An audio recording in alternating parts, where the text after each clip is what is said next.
જય શ્રી કૃષ્ણ, જય દ્વારકાધીશ મિત્રો. આજે આપણે અધ્યાય 13નો 30મો શ્લોક સમજીશું.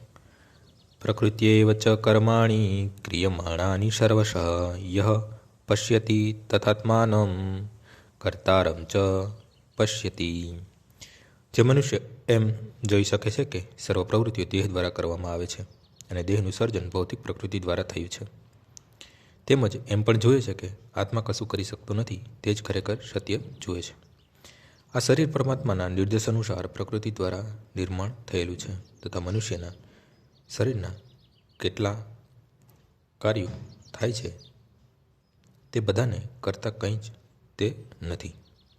મનુષ્ય જે કંઈ કરે છે એમ ધારવામાં આવે છે કે કાં તો સુખ માટે કરે છે કે દુઃખ માટે કરે, તે તેને શારીરિક રચનાને કારણે કરવાની ફરજ પડે છે, પરંતુ આત્મા આ શારીરિક કાર્યોથી અલિપ્ત રહે છે.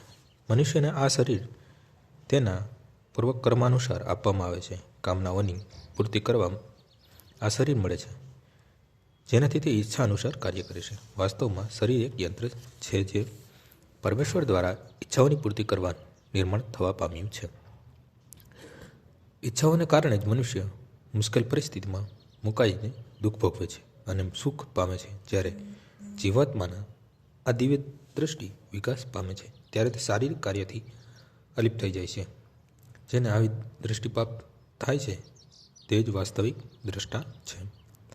આજનો શ્લોક અહીં પૂર્ણ થાય છે. આવતીકાલે ફરીથી સવારે 6 વાગ્યે મળીશું. જય શ્રી કૃષ્ણ.